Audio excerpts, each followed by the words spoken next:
brothers and sisters. My name is Brother Randy Elliott, and I'm speaking on my family and my behalf. And I just like to say I thank God for our wonderful pastor.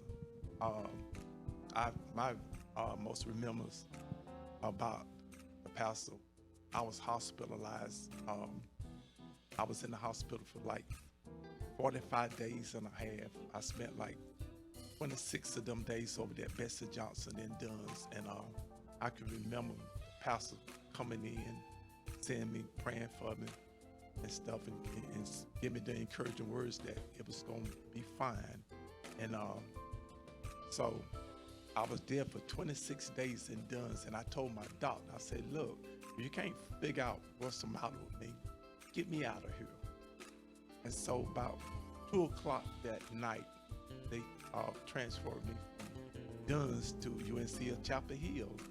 And before I knew it, the pastor was right there praying for me, encouraged me. Not only the pastor, but different members of the church come and visit me while I was in the hospital.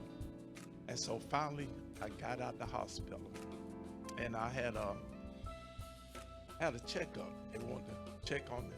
I had an appointment to go back to Chapel Hill for them to check me out, see how I was doing. And so my sister Stephanie, she said, Randy, I'm gonna take you to your doctor appointment. And I told her, I said, sis, I'm fine, I got this. She said, no, I'm gonna take it. I said, okay, well, come on, let's go then.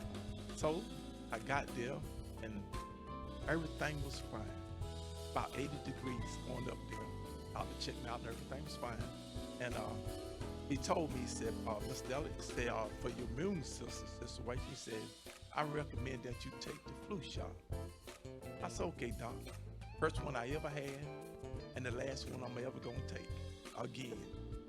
Put me in the hospital for 4 days up there at Bridgewater in Littleton, hospital in Littleton. I was up there for 4 days.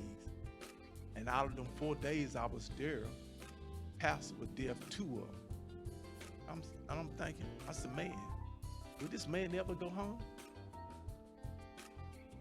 Because I know I'm not the only one he visited in the hospital.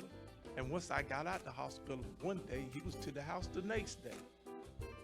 But see, that's a shepherd for you, concerned about his memory.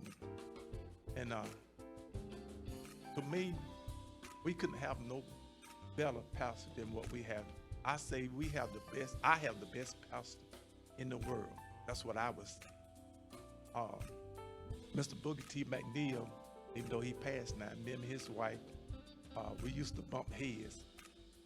I was being a little instigated at the time. I was still at Miss Blackman, and I would tell her, we got the best pastor in the world. And she said, no, we got the best pastor in the world. I said, no, I said, we got the best pastor in the world. You know, we're kind of like tugging back and forth, but I would get the last word in on it. I would say, no, we got the best pastor. And that's how I feel towards my pastor. We have right here at Mount Pilsen the best pastor anybody could ever ask for or wish for.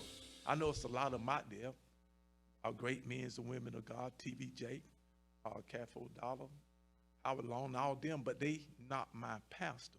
God know who to send, where, and when.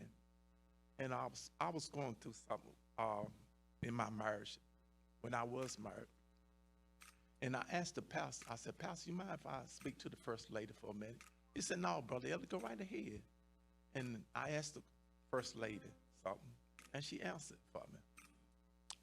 It didn't solve the problem, it didn't help the problem, and it didn't fix it. But it sure made me feel like Superman. It sure did.